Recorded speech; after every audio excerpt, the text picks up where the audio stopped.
Hello and welcome to episode 4 of the Apex Legends tutorial series. In this episode, we are going to be going over the UI, or the user interface. Now, I know that the user interface may seem a little bit complicated to those that are new to the game, but that's okay. We are going to spend a little bit of time today untangling the UI. Specifically, we are going to be going over the main UI, we'll be going over what the map looks like, and we will also be going over the inventory. So without further ado, let's get started. So here's a screenshot of the main UI, and there's a lot of elements that are on here, and we are going to start out in the top left-hand corner, and then we are going to work our way around this UI clockwise.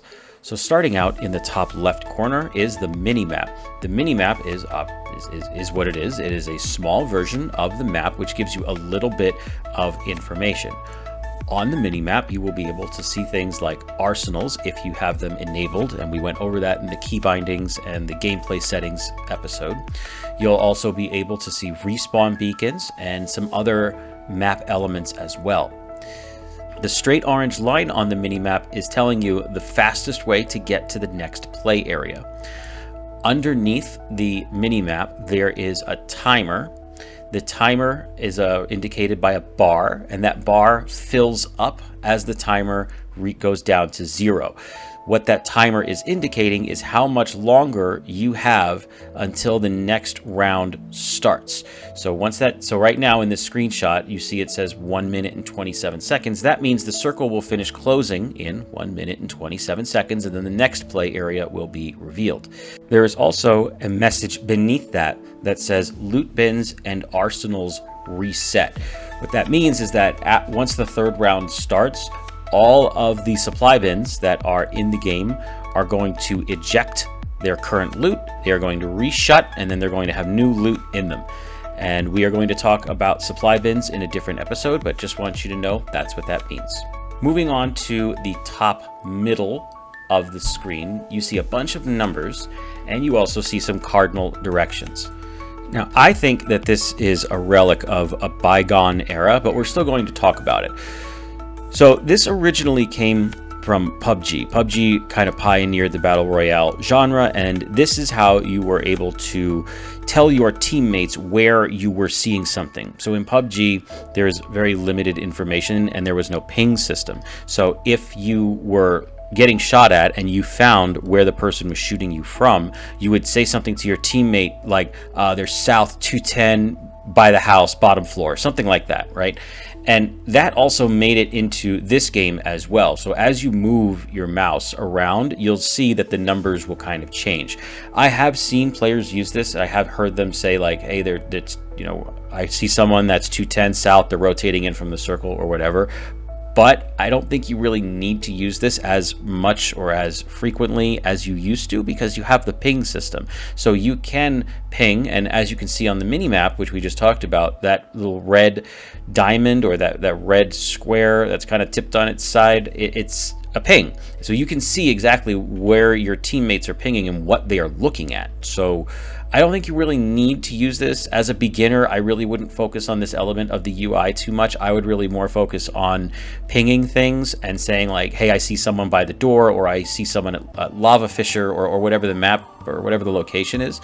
So if you want to use the numbers and the cardinal directions, go for it. There's nothing wrong with doing that, but I honestly think the ping system is a little bit more intuitive and a little bit easier to use. So I would just get used to using the ping system.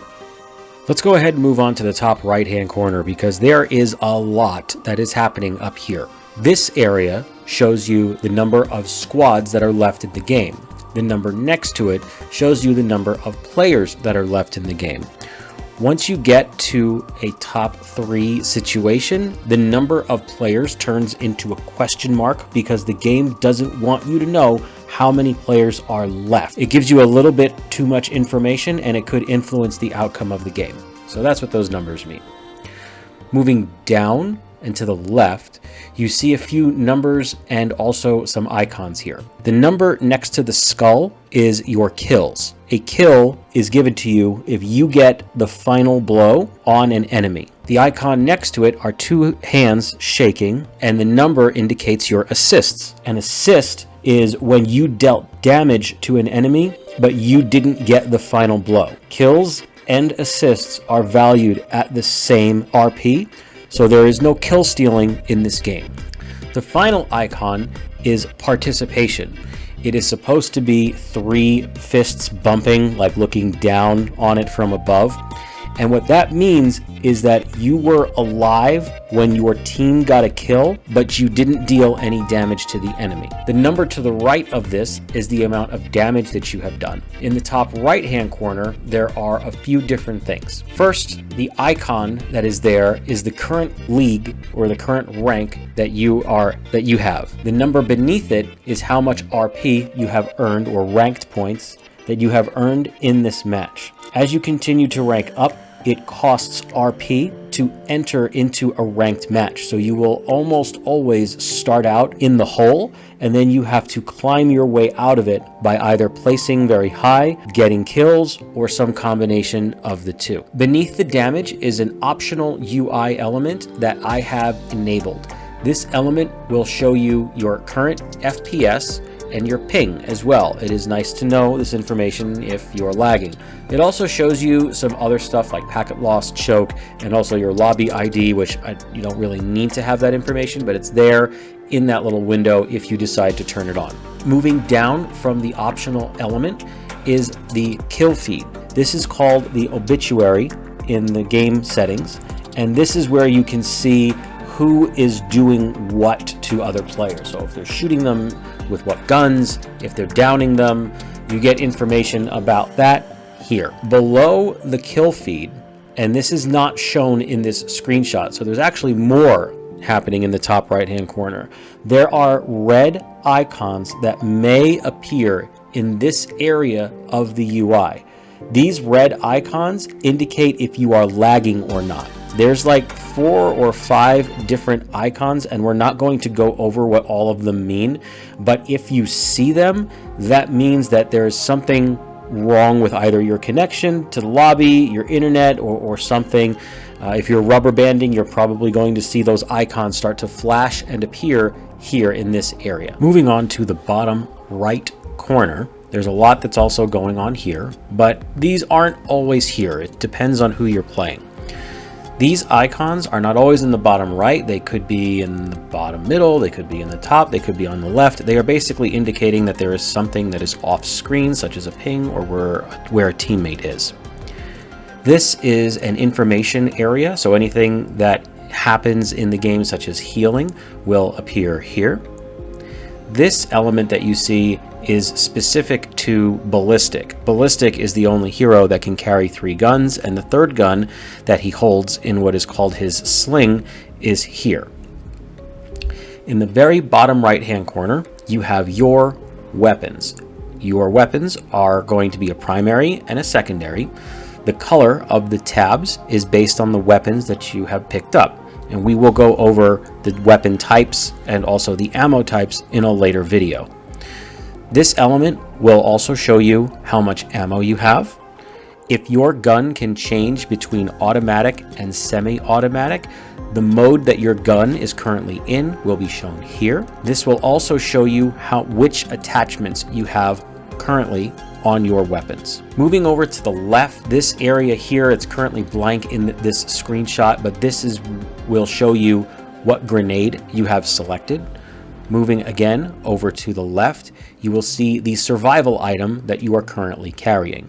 We went over survival items in the last video. If you haven't watched that, please go ahead and check out the last video so you can have an understanding of what survival items are. Moving to the bottom middle, this is where you will get information about your ultimate.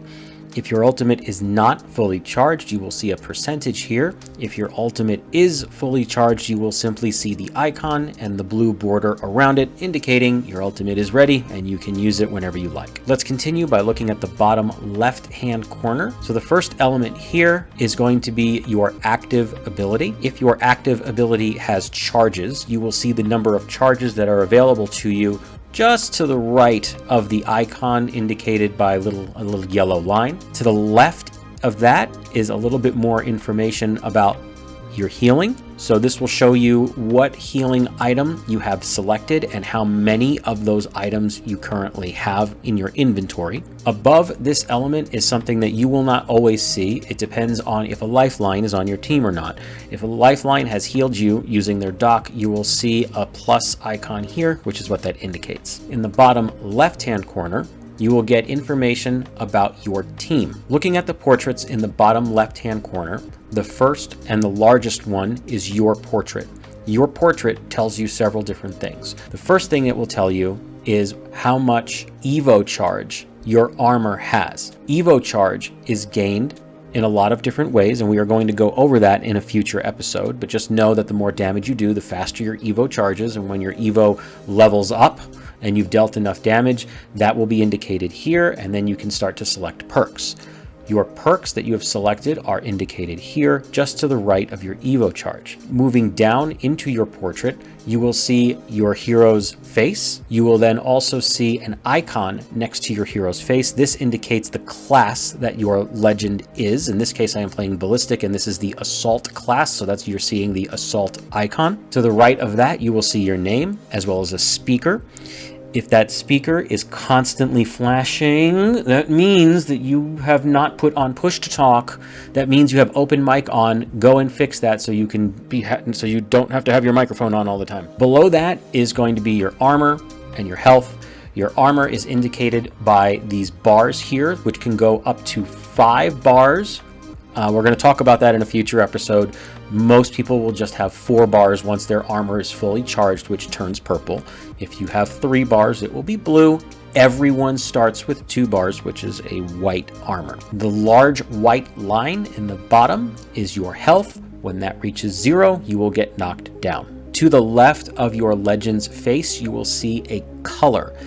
This color is the same as your arrow on the minimap. That is also true for your teammates as well. And speaking of your teammates, let's take a look and see what information you get here about your teammates. So just like you will see your teammates' legend's face, as well as the class type that your legend that legend is.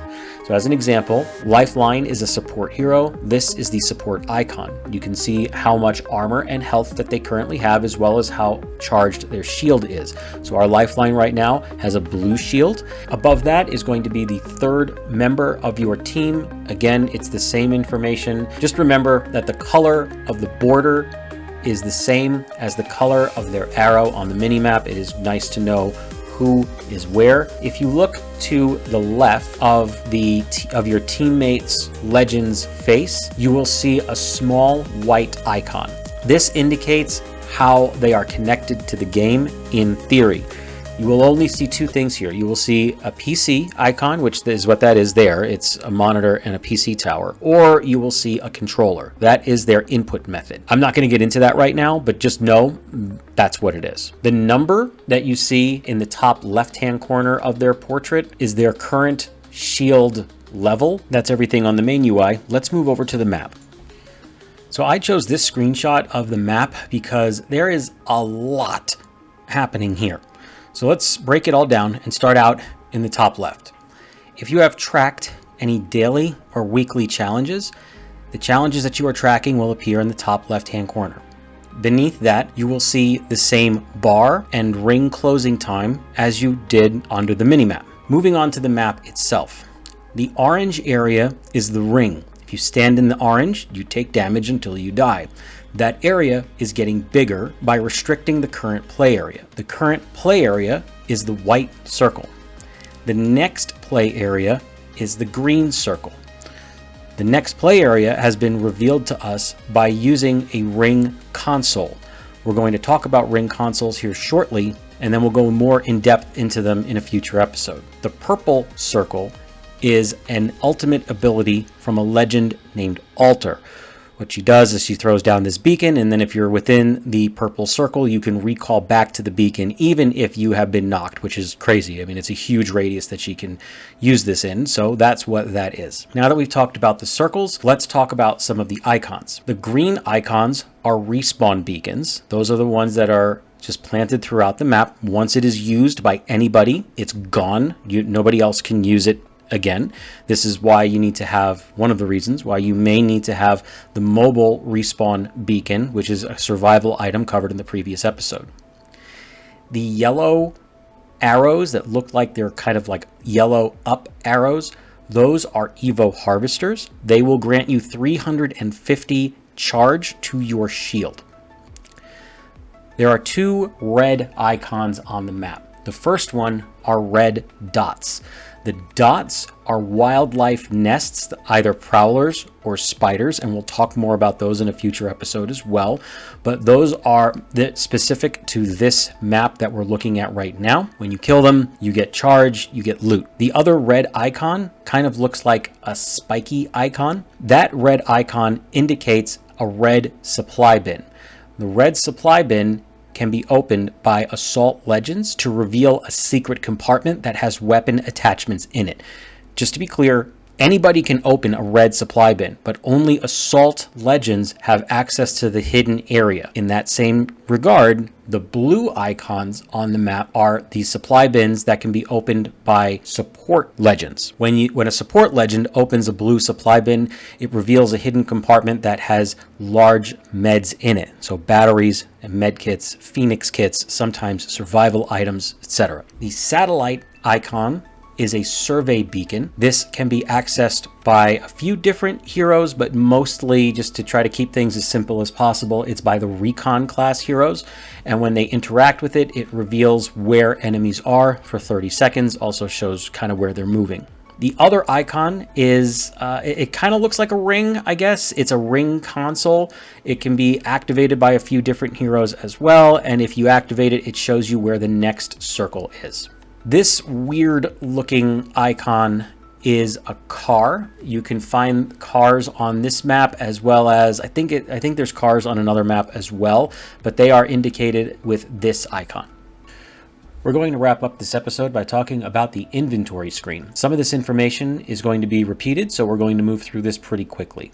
We'll start out in the top left-hand corner. This area shows you the current level of your armor. Again, everyone starts at level 1, you move up to level 2, and then level 3. This will also show you what perks are available to you and also what perks you've selected. Moving on to your weapons. You have 2 weapons, and this is one area where you can see what color ammo you need for your weapon. In this example, I'm running a Scout and an R99, both of which use light ammo. So the light ammo is indicated with the orange icon. Your weapons also have attachments, and what attachments are on your guns is shown here as well. Again, I am playing ballistic, so there is an extra element here, which is his sling, which is a third weapon that he can hold on to. Moving on to the bottom middle portion of the screen, this is what is in your backpack, and this is what a typical backpack would probably look like. It's going to have some ammo, it's going to have some healing items, and some grenades. Off to the right of the backpack is something extra for Assault Legends. They get free space for grenades. So they have 2 extra grenades that they can carry, and it does not impact their inventory space. In the bottom right-hand corner, you have your ultimate. And if you ping that icon, you can tell your team what your ultimate charge is. To the left is your survival item. Again, does not impact your inventory space, but that's the one you picked up. You can replace it. In the bottom middle, you will see the type of backpack that you have on. Everyone starts out with no backpack. You can then find a white one, a blue one, a purple one, and a gold one. Each backpack will increase your inventory space by 2 slots, with the exception of the gold backpack. The gold bag does not increase the number of slots that you have, but it has an ability called Deep Pockets, which allows you to carry 1 extra big med in a stack. In my inventory, I have 2 stacks of batteries. A stack is 2. Deep Pockets allows you to change that stack to 3. In the bottom middle, you have a knockdown shield. We'll talk more about knockdown shields when we get into the game, but again, they come in the same color scheme: white, blue, purple. No gold knockdown shield anymore, so that's gone. Next icon is a helmet. Helmets are almost always blank. You can get a gold or a red helmet in the game by either looting a care package or a legendary supply bin or a mythic supply bin, and we'll talk more about those supply bins in the supply bin episode. The next icon to the left is your shield core. The shield core is what absorbs damage. So right now I have a blue shield core that will absorb an additional 75 damage in addition to my 100 health. The icon next to it is the current level of armor that you have. There's like an arrow that's connecting the two. It's trying to tell you like the core is what powers the armor. The important part behind that is that when you kill someone and you go to loot their inventory, you can loot their core and charge your armor instantly. And we'll talk about armor swaps later on in future episodes. And then wrapping up in the bottom left-hand corner, it's the same thing that's on the main screen. It's your information, how much more Evo charge you need to level up again to get to level 3, to get your purple armor, what perks you've selected, how much health you have, etc., etc. That is everything on the inventory screen. And that is going to do it for this episode. Thank you so much for watching till the end. This video turned out to be a little bit longer than I expected it to be. I guess that's kind of like a recurring theme now. But hopefully this video was educational and you learned something from it. I hope that I was able to help untangle the UI a little bit and make things a little bit more clear. And in the next video, we are going to be talking about armor. Everything that you need to know about armor. So I know that in this episode, I talked very briefly about armor and I didn't really go into all of the details. Well, stay tuned for the next episode because we are going to talk all about armor. Anyway, that's going to do it for this one. Again, hope you enjoyed the video. If you did, don't forget to like and subscribe, and we'll see you in the next one.